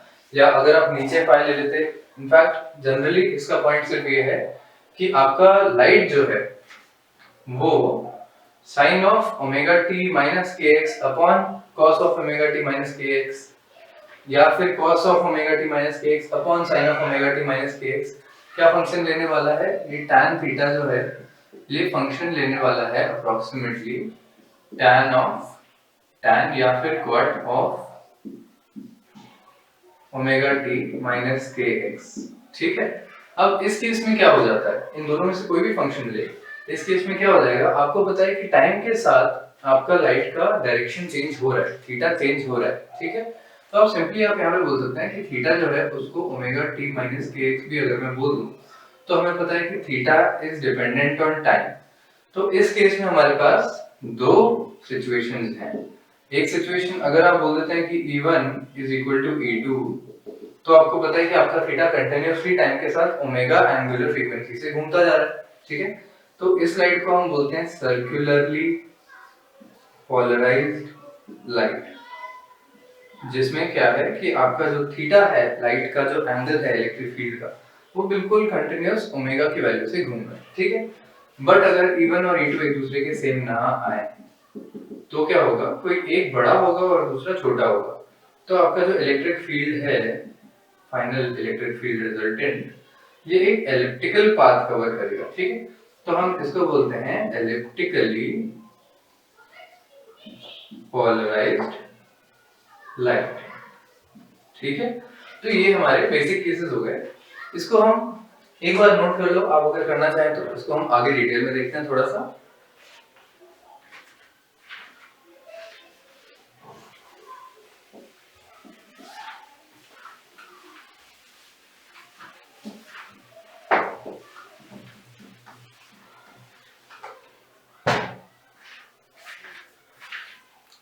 अब अगर हम जिस तरीके से हमने नीचे देखा कि पोलराइज्ड लाइट को कैसे शो करते हैं, अगर आप अनपोलराइज्ड लाइट को शो करना चाहते हैं तो कैसे करते हैं। अनपोलराइज्ड लाइट को शो करने का तरीका है, आप स्ट्रेट लाइन बनाएं जहां पे आपका डायरेक्शन है, आपने इस डायरेक्शन में शो किया इलेक्ट्रिक फील्ड, बट जरूरी नहीं है कि इलेक्ट्रिक फील्ड केवल इसी डायरेक्शन में हो, तो आप यहाँ पे इस तरीके से इलेक्ट्रिक फील्ड को रिप्रेजेंट करते हैं। इससे ये पता चलता है कि electric field is also in this direction, it is also in this direction and that's why it can be in many directions. ठीक है, तो इसको अनपोलराइज्ड लाइट को इस तरीके से शो करते हैं। अब अनपोलराइज्ड लाइट को पोलराइज्ड लाइट बनाने का नेचुरल तरीका क्या है। सबसे सिंपल अगर हम देखें नेचुरली, आपके पास दो तरीके हैं। एक तरीका तो हो जाता है रिफ्लेक्शन स्लैश रिफ्रैक्शन। ठीक है, इस केस में क्या होता है, ये एक स्पेशल केस है जहां पे लाइट एक पर्टिकुलर एंगल से अगर आप डालते हैं तो आपकी जो रिफ्लेक्टेड एंड रिफ्रैक्टेड रेज हैं वो दोनों पोलराइज हो जाती हैं। कैसे, आप देखिए, अगर आप एक सरफेस लेते हैं, नीचे म्यू ले लिया हमने, ऊपर 1 ले लिया, और आपने यहां से अनपोलराइज्ड लाइट को भेजा है। अनपोलराइज्ड लाइट को शो करने के लिए सेंटर में हमने ये गोले भी बना दिए। ठीक है, कंडीशन क्या है कि आपकी जो रिफ्रैक्टेड रे है और आपकी जो रिफ्लेक्टेड रे है, ठीक है, ये थोड़ा सा और नीचे की तरफ आ जाता, चलिए, इन दोनों के बीच का जो एंगल है अगर ये 90 डिग्री आ जाता है, इसी कंडीशन के साथ ये केस आएगा कि आपका एंगल 90 डिग्री आ जाना चाहिए रिफ्रैक्टेड रे और रिफ्लेक्टेड रे के बीच में, तो आपका नीचे जाने वाली रे एक डायरेक्शन में पोलराइज हो जाएगी और बाहर आने वाली रे दूसरे डायरेक्शन में पोलराइज हो जाएगी। ठीक है, तो रिफ्रैक्टेड एंड रिफ्लेक्टेड रेज दोनों अलग अलग डायरेक्शन में पोलराइज हो जाती हैं। अब ये जो एंगल है, जिस एंगल से आपने इस रे को ऊपर एक्सिस पे, मतलब सरफेस पे जिस एंगल से आपने इसको डाला, इस एंगल को हम बोलते हैं आई बी, जो कि हो जाता है हमारा ब्रूस्टर्स एंगल। ठीक है, आई बी निकालने का तरीका क्या हो जाएगा, देखिए बहुत सिंपल सी बात है। आपको पता है ये वाला एंगल है आपका रिफ्रैक्टेड एंगल, R1 बोल देते हैं इसको, और रिफ्लेक्टेड एंगल की वैल्यू तो हमको पता है कि ये I की होगी। ठीक है, तो आप देखिए यहाँ पे R1 प्लस I, जो कि हमारा रिफ्लेक्टेड है, प्लस 90 इज इक्वल टू 180, बहुत क्लियरली नजर आ रहा है। तो R1 प्लस I क्या हो जाएगा 90, या फिर आप बोल सकते हैं R1 क्या हो जाएगा 90 माइनस I, है ना। तो आपका जो रिफ्रैक्शन है उसका एंगल आ जाना चाहिए। हमें स्नेल्स लॉ लगा के बहुत सिंपली इसकी वैल्यू मिल जाएगी, 1 sin IB is equal to mu sin R, और R की जगह ये लिख दें तो सीधा मैं इसको पुट कर देता हूँ, R की वैल्यू पे 90 माइनस I साइन 90 माइनस आई क्या हो जाएगा कॉस। तो देखिए साइन अपॉन कॉस आप सीधा देख सकते हैं यहाँ पे tan IB की वैल्यू आ जाती है म्यू अपॉन 1, ठीक है। तो इस केस में आपका IB क्या हो जाएगा, ये हो जाएगा tan inverse of mu upon 1, या फिर आप इसको चाहते तो tan inverse of mu 2 upon mu 1 भी लिख सकते थे, अगर नीचे आप म्यू 2 और ऊपर आप म्यू 1 रख देते, ठीक है। तो बात इतनी सी है कि ये एंगल है ब्रूस्टर्स एंगल, और इस ब्रूस्टर्स एंगल पे जब आप लाइट को डालेंगे तो ये हमेशा रिफ्लेक्टेड और रिफ्रैक्टेड रेज को पोलराइज कर देगा, तो दोनों लीनियरली पोलराइज लाइट्स बन जाएंगी। इस वाले में हमने y एक्सिस पे लीनियर पोलराइजेशन दिखा दिया, तो इस वाले एक्सिस पे z एक्सिस पे, ठीक है। तो ये दोनों लाइट्स का अपना अपना लीनियर पोलराइजेशन हो गया। चलिए आप नोट कर लीजिए, आगे चलते हैं। चलिए नेक्स्ट है हमारे पास वर्किंग ऑफ अ पोलरॉइड। अब सबसे पहले हम देखते हैं कि एक पोलरॉइड होता क्या है। पोलरॉइड बोल सकते हैं इसको, आप इसको पोलराइजर बोल सकते हैं। इसका प्रिंसिपल क्या है कि हमारे पास एक शीट है, आप यूजुअली देखते हैं पोलरॉइड ग्लासेस आते हैं, उन ग्लासेस में क्या होता है बहुत पतले पतले हाइड्रोकार्बन के चेन्स हैं जो किसी एक एक्सिस में ही बने हुए हैं। ये हाइड्रोकार्बन की चेन्स जो है क्या करते हैं, जब भी लाइट इनके थ्रू पास करती है तो जो भी इलेक्ट्रिक फील्ड इन चेन्स के डायरेक्शन में है वो इलेक्ट्रिक फील्ड इन चेन्स के इलेक्ट्रॉन्स एक्सेप्ट कर लेंगे और उनसे वो वाइब्रेट कर जाएंगे या एक तरीके से मोशन दिखा देंगे, तो उस इलेक्ट्रिक फील्ड को वो कैंसिल आउट कर देते हैं और जो भी परपेंडिकुलर इलेक्ट्रिक फील्ड बचता है वो निकल जाता है। तो ये बात आपको ध्यान रखनी है कि हम एक पोलराइजर को डिनोट करते हैं इस तरीके से। तो हम यहाँ पे रिप्रेजेंट करते हैं कि हमारा जो लाइट है, मान लीजिए आपकी लाइट यहाँ से अनपोलराइज्ड लाइट एंटर करती है, तो अनपोलराइज्ड लाइट को आप इस तरीके से शो करते हैं, ठीक है। और ये जब एंटर करेगा तो आपको पता है कि यहाँ से बाहर निकलने वाली जो लाइट है वो केवल एक ही डायरेक्शन में हमारी पोलराइज्ड लाइट आएगी, लीनियरली पोलराइज्ड लाइट आ जाएगी, ठीक है। बट इस बात का आप ध्यान रखिएगा कि हाइड्रोकार्बन की जो चेन्स होंगी उनका डायरेक्शन इसके परपेंडिकुलर होने वाला है, क्योंकि परपेंडिकुलर डायरेक्शन के इलेक्ट्रिक फील्ड्स कैंसिल आउट हो गए और ये वाला डायरेक्शन बच गया, ठीक है। तो इसको डिनोट करने का तरीका एंड इसकी एक्चुअल हाइड्रोकार्बन की जो चेन्स हैं उनका डायरेक्शन दोनों परपेंडिकुलर है एक दूसरे के। चलिए इस छोटी सी डिटेल को ज्यादा देर पे मत लगाना, आगे चलते हैं। अब आपको अगर बोला जाए कि इसकी इंटेंसिटी है I0, तो आपकी जो यहाँ इंटेंसिटी निकलने वाली है जो कि आपके पास, या इसको आप I डैश बोल दीजिए, तो एक अनपोलराइज्ड लाइट जब भी एक पोलराइजर से पास करती है तो उसकी जो इंटेंसिटी बाहर आती है वो आती है I1, और I1 की वैल्यू हो जाएगी I डैश अपॉन 2, ठीक है। तो सबसे पहली चीज तो आपको ये चीज याद रखनी है कि अनपोलराइज्ड लाइट पोलराइजर से निकलेगी तो हाफ इंटेंसिटी की हो जाएगी, ठीक है। नेक्स्ट अगर मैं इस पोलराइज्ड लाइट को, जिसकी इंटेंसिटी हमें पता है I1 है, ठीक है, इस पोलराइज्ड लाइट को मैं एक और पोलराइड पे लगाऊं, बट इस बार मैं क्या करता हूं, मेरा जो पोलराइड है उसको मैं बिल्कुल सीधा नहीं रखूंगा, उसको मैं किसी एंगल पे रख देता हूं। लेट्स से कि हमने उसको इस तरीके से किसी एंगल पे रख दिया, तो इस बार हमारी चेन्स कुछ इस तरीके से मैं लगा देता हूँ, या आपके पोलराइड का डायरेक्शन हम इस तरीके से शो कर देते हैं। तो यहाँ पे आपकी इलेक्ट्रिक फील्ड का और पोलराइड की चेन्स का जो एंगल है बीच में थीटा, ये हो गया इलेक्ट्रिक फील्ड और ये हो गया पोलराइजर एंगल, ठीक है, या पोलराइजर एक्सिस बोल दीजिए इसको। तो इन दोनों के बीच का जो एंगल है थीटा, उससे आपकी बाहर आने वाली लाइट का इलेक्ट्रिक फील्ड डिपेंड करेगा, और इसका जो इलेक्ट्रिक फील्ड हो जाता है E2, वो वैल्यू ले लेता है E1, सॉरी इंटेंसिटी की बात करते हैं हम लोग, जो बाहर आने वाली इंटेंसिटी है I2 वो हो जाता है I1 cos स्क्वायर थीटा। इस लॉ को हम बोलते हैं मैलुस लॉ। मैलुस लॉ आपको बताता है कि जो इंटेंसिटी है वो cos स्क्वायर पे डिपेंड करेगी। बेसिकली आप इसका आइडिया समझ सकते हैं कि जो एम्पलीट्यूड है वो कट हो जाएगा और एम्पलीट्यूड केवल इतना बचेगा जो इसके डायरेक्शन में आने वाला है, पोलराइजर के एक्सिस के डायरेक्शन में जो है। तो आपका जो एम्पलीट्यूड बाहर निकल के आने वाला है वो a cos थीटा हो जाएगा, तो इंटेंसिटी cos स्क्वायर पे डिपेंड करने वाली है, ठीक है। तो आप यहाँ इस लॉ से देख सकते हैं कि अगर आप थीटा की वैल्यू को रखते हैं 0 डिग्री, मतलब आपके दोनों इलेक्ट्रिक फील्ड का और पोलराइजर के एक्सिस का दोनों का एंगल बिल्कुल सेम है और 0 डिग्री एंगल उनके बीच में, तो आपकी इंटेंसिटी जो है वो बिल्कुल अनचेंज आ जाएगी, आई जो है वो अनचेंज रहेगी। सीधी सी बात है। अगर मैं थीटा को 90 डिग्री रख देता हूँ तो क्या हो जाएगा, तो आपका जो आई है वो बाहर आने वाला I2 जो है वो बिल्कुल 0 हो जाएगा, क्योंकि cos 90 की वैल्यू क्या होती है 0। फाइनली अगर आप एक छोटा सा एंगल और देख लीजिए, लेट्स से कि मैं इसको रख देता हूँ इन दोनों को 60 डिग्री एंगल पे, तो 60 डिग्री एंगल पे cos थीटा की वैल्यू कितनी हो जाएगी, देखिए ये हो जाएगी 1/2। तो cos 60 की वैल्यू अगर 1/2 है तो आपका बाहर आने वाला जो लाइट है वो I2 हो जाएगा I1/4। ठीक है, अगर आप थीटा की वैल्यू को 45 डिग्री रख देते हैं तो ये हो जाता I2 I1/2।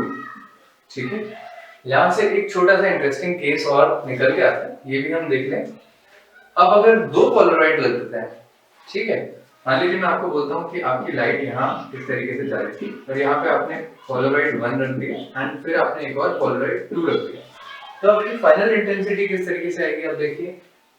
इंटरेस्टिंगली अगर मैं यहाँ पे दोनों बार, एक बार मैं 45 डिग्री पे रख दूं और फिर दूसरी बार मैं इसको हॉरिजॉन्टल रख दूं, ठीक है, तो आप देखिए अगर केवल एक हॉरिजॉन्टल होता तो उसमें से इंटेंसिटी कितनी आती बाहर, आपको पता है कि अगर मैं बिल्कुल परपेंडिकुलर एक्सिस रख देता हूँ पोलराइड का तो आपकी बाहर आने वाली इंटेंसिटी 0 हो जाती है। बट अगर मैं एक बीच में पोलराइड और इंट्रोड्यूस कर दूं जो कि 45 डिग्री पे है, तो आपकी लाइट सबसे पहले जब यहाँ से पास करेगी तो उसका एक्सिस टेढ़ा हो चुका होगा एंड यहाँ पे आपकी इंटेंसिटी कितनी होने वाली है, आप देखिए 45 डिग्री पे आपका आएगा I1/2 और फिर यहाँ से वापस जब बाहर आएगा तो I3 की वैल्यू आ जाएगी I2/2 which is equal to I1/4। तो आप फाइनली एक लाइट देख सकते हैं, इसको आप प्रैक्टिकली समझिए। अगर मैं लाइट डालता हूँ एक डायरेक्शन में चलने वाली लाइट और उसके आगे मैंने हॉरिजॉन्टल पोलराइड रख दिया, तो यहाँ से आपकी कोई लाइट पास नहीं करेगी और आपको पीछे कोई लाइट नजर नहीं आएगी। बट अगर मैं इन दोनों के बीच में 45 डिग्री का पोलराइड दूंगा तो आपको कुछ लाइट नजर आ जाएगी। ठीक है, तो this is an interesting phenomena जो इस केस में आपको ध्यान रखना है कि मल्टीपल जब हो जाएंगे तो आप खाली इनिशियल और फाइनल को मत कंपेयर कीजिए, आपको स्टेप वाइज चलना ही पड़ेगा। ठीक, चलिए एक तो ये बात हो गई। नेक्स्ट हम अगर थोड़ा सा पॉइंट वाइज इसको लिख लें तो हम देख सकते हैं कि बाहर आने वाली जो लाइट है, जो भी आपकी एग्जिटिंग लाइट होने वाली है आई एग्जिटिंग, अगर आप बाहर आने वाली इंटेंसिटी को स्टडी करें, ठीक है, तो आप बोल सकते हैं कि फर्स्ट अगर मैं बोलता हूं कि आपका पोलराइड आपने लगाया और आप किसी भी एंगल पे उसको लगाते हैं बट आपकी एग्जिटिंग इंटेंसिटी सेम रहती है। हम देखें हमारा कंडीशन पहले मैं लिख देता हूँ।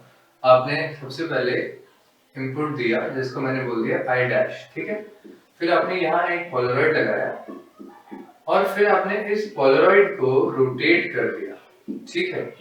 अब आप यहाँ से बाहर आने वाली जो इंटेंसिटी है I2 उसकी स्टडी करें, ठीक है। तो पहला केस हो जाएगा अगर I2 जो है वो कभी चेंज नहीं होती है, नेवर चेंजेस, ठीक है। इसको आप एग्जिटिंग या इमर्जेंट भी बोल सकते हैं, दोनों वर्ड्स एकदम ठीक हैं इसके लिए। तो इमर्जेंट इंटेंसिटी की हम स्टडी कर रहे हैं, अगर रोटेशन के बाद भी I2 की वैल्यू चेंज नहीं होती तो हमें पता है कि आपकी जो I डैश थी वो अनपोलराइज्ड लाइट का था, अनपोलराइज्ड लाइट थी आपकी इनिशियली जो एंटर कर रही थी, ठीक है। सेकंड केस अगर मैं देखता हूं कि इसको रोटेट करने पे I2 की वैल्यू चेंज होती है, ठीक, तो हमें पता है कि एटलीस्ट हमारी जो लाइट है वो पोलराइज्ड लाइट है और लीनियरली पोलराइज्ड है कि नहीं उसकी हम कोई गारंटी नहीं दे सकते, बट एटलीस्ट हमें पता है कि वो पोलराइज्ड होने वाली है। किस एक्सिस में या मल्टीपल एक्सिस में पोलराइज्ड है उसका हम कुछ नहीं बोल सकते, ठीक है। थर्ड अगर मैं केस बोलता हूँ कि आपका I2 जो है वो 0 हो जाता है एट 90 डिग्रीज, ठीक है, मतलब एट सम पॉइंट उसका जो I2 है, I2 का मिनिमम वैल्यू अगर 0 आ जाता है तो आपको पता है कि वो लीनियरली पोलराइज्ड लाइट है, ठीक है। तो आप इन कंडीशंस से आने वाली लाइट को स्टडी कर सकते हैं और उसके बिहेवियर को आराम से समझ सकते हैं। चलिए, आई होप कि आपने ठीक से समझ लिया होगा। Let's move ahead.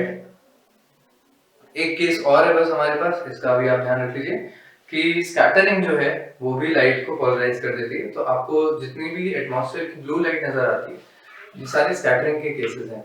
मतलब ऑब्वियसली हमारा एटमॉस्फेयर सन की लाइट को स्कैटर कर रहा है।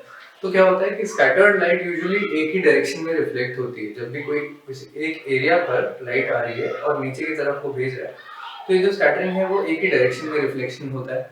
तो क्योंकि इनका सिंगल डायरेक्शन का रिफ्लेक्शन है, ये सारे अप्रोक्सीमेटली पोलराइज लाइट्स आती हैं। ठीक है, इनको आप क्लियरली लीनियरली पोलराइज नहीं बोलते, आप इनको पार्शियली पोलराइज बोलते हैं। पार्शियली पोलराइज लाइट जो है, जो कि हमारे यहाँ इस केस में आती है, मैं इसको यहीं लिख देता हूँ, पार्शियली। इस लाइट का ये होता है कि it has some polarisation, it is not completely unpolarised but it is also not completely linearly polarised. ठीक है, चलिए इतना हमारा चैप्टर है और इसके आप एग्जांपल्स देख लीजिए, हम फिर मिलते हैं।